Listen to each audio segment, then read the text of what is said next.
everyone, thanks for tuning in. Today I'd like to teach you how to teach yourself how to begin the art of finger picking a guitar. We're going to make this as simple as I possibly can. We're only going to use one chord throughout this video, and we're going to break it down as easy as we possibly can. But before we get started, we have to make sure that we always tune up our guitar. So if you're following along with this tutorial here today, I advise that you pick up your favorite tuner and make sure that you get into standard tuning of E, A, D, G, B, E. That's standard tuning.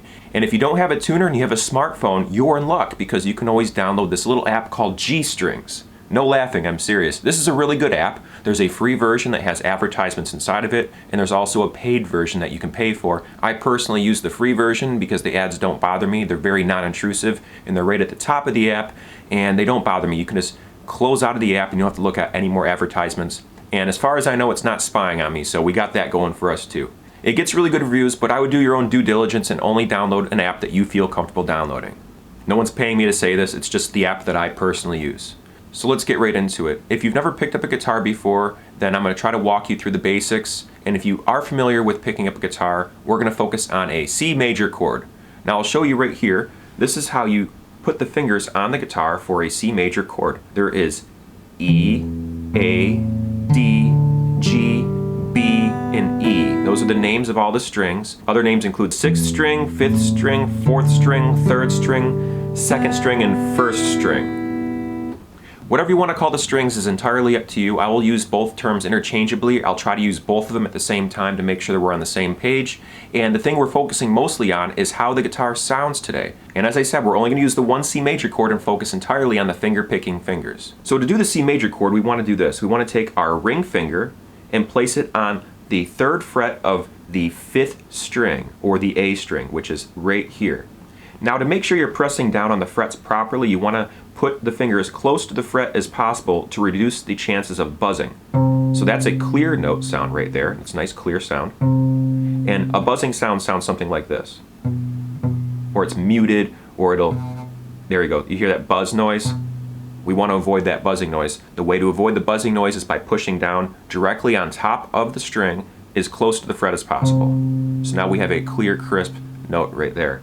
That is a C note for the record too. So now the next finger we want to focus on is the middle finger, and we want to place that on the 2nd fret of the 4th string, or the D string right there. A good way to memorize the name of all the strings is every academic does good before excellence. Every academic does good before excellence. It's just a way to memorize the strings and standard tuning on your guitar. To get right back to it, we have the ring finger on the 3rd fret of the 5th string, or the A string. Then we have the middle finger on the 2nd fret of the D string, or the 4th string. And then we're going to place our pointer finger on the 2nd string of the 1st fret, or that's the B string, if we're going to call it by the name of the notes. And then what we want to do is make sure we have it sounding correctly. So we're going to strum all of the strings except for the 6th string, or the low E. We're not going to strum that one. And a little pro tip, if you want to avoid strumming that by accident, you can take your ring finger, which is placed on the 3rd fret of the 5th string, and gently rest it against the E so it sounds muted, like that. You won't hear it as much as you'll hear all the rest of these notes. Right there. There's a little bit of a buzz there. I have to adjust my fingers accordingly and make sure none of my fingers are accidentally touching other strings on the fretboard. Let's try that again. That sounds a bit better right there, but there's still a little bit of a buzz. Make the micro adjustments. Don't let it bother you if it's buzzing. Figure out what the problem is and try to fix it. Refine your technique. There, that sounds a lot better now, doesn't it? So now we're going to focus on the finger picking fingers. So if you follow along right here, hi everybody, if you follow along right here, we're going to place our thumb on the 5th string, our pointer finger on the 4th string, our middle finger on the 3rd string, our ring finger on the 2nd string, and our pinky on the 1st string, or the high E string. And all we want to do is start by plucking with our thumb, then our pointer finger, our middle finger, our ring finger, and then our pinky finger. Just from the lowest to the highest, just like this. There you go. Now we can do that in reverse. So we're going to go just like that. So a fun exercise to start from low and go to high, and then go from high to go to low. Just like this.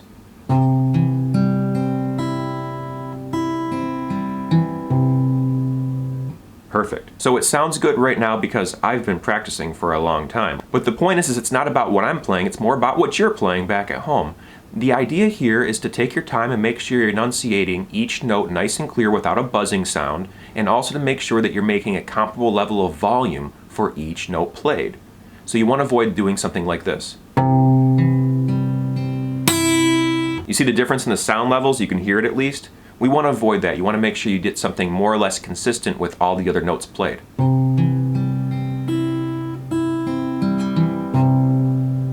And that's that. So forgive me if I'm wrong, any of those music theorists out there that are watching this video and cringing at my tutorial. I think this is a basic arpeggio where you start with the lowest note inside of the chord and you go all the way up to the highest and you work your way back down. But for a proper arpeggio, I believe you only do the high note once. So a proper arpeggio should sound something like this.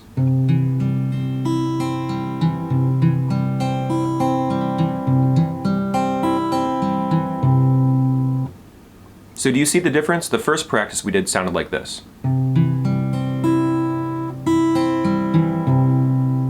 And it's different than going all the way up and then back down again without hitting the high E twice. That's the only difference. It's very subtle. But however you want to play, you can't go wrong. The beauty of finger picking while having one chord is that you can pluck any of these notes in any order and it's going to sound good. So as an example is this.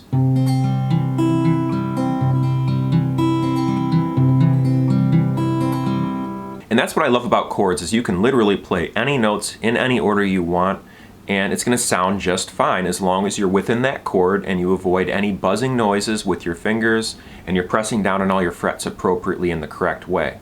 I like it because I like to be creative and explore things. Some people like something more structured and something they can count on. They want to read music and play something as it's written. I personally like to jazz things up a little bit. I like to switch things around and explore how something might sound if I played a little different note at the end. It's fun. It's a fun way to explore music and it's a fun way to be creative when it comes to playing music. So give it a shot yourself. You can do this with any chord. You can take any chord and as long as you're playing all of the notes that are within that chord on your guitar, you can finger pick in any order, any strings you want, and you can count them too. I like to count in eights. I'll give you an example.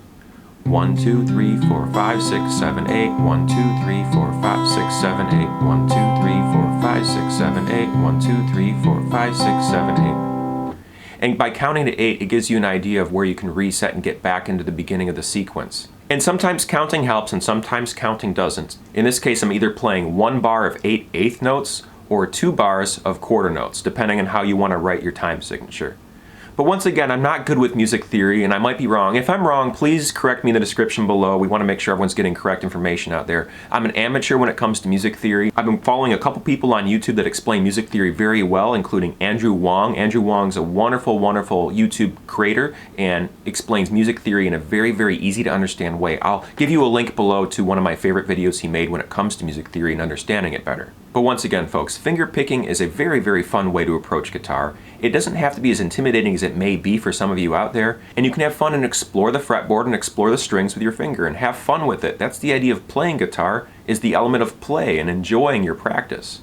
So just rest assured, as long as you focus on how the sounds are coming out of your right hand and making sure that you're plucking the strings in a way that all of the sound levels are coming out more or less even, you can't go wrong with that. You just want to train your fingers to pluck at the right amount and pluck when you want them to, and then you'll eventually be able to play from your heart and from your memory of what the strings sound like whenever you're in a particular chord. Alright folks, this is my first ever guitar tutorial video. I am not very, very good at playing guitar, but I like sharing what little I know when it comes to playing the guitar and when it comes to finger picking. Like my Uncle Don said, my Uncle Don was the one who gave me my guitar and gave me the gift of music. He said, every single one of your fingers has a little brain inside of it, and you have to connect your big brain with the little brains to get them to do what you want them to do. And that seemed to help me out a little bit when I was learning how to finger pick, and I hope that little piece of advice works out good for you too. Alright folks, that's where I leave you with this video here today. I hope it was useful. Please leave a comment down below telling me how this video made you feel, whether or not you should make more videos when it comes to guitar playing. I hope this video was helpful or informative to some of you out there, and at the very least I hope it was inspiring someone out there to actually pick up their guitar and learn how to finger pick. And that's where I leave you today, folks. Thanks very much for tuning into my video. Please check my playlist to see all the other content I post here on YouTube. I post about way too many things. I'm a jack of all trades, a master of nothing, a complete and utter wild card when it comes to YouTube content creation. But I love doing it, and I'm going to keep doing it. In fact, I've been posting every single day of this year as a challenge, and also because I have a lot of things to share and a lot of things to say. So do us both a favor, check out my playlist section where I organized all my content into different playlists that make it easier for you to find something that may pique your interest. And that's where I end the video here today. Please, folks, remember to never give up. Do your best. Stay true to you and who you are and what you stand for. And be amazing, my friends. What I mean by be amazing is just to be the best version of you, of exactly who you are. Thanks again for watching. I'll see you in the next video. Bye-bye.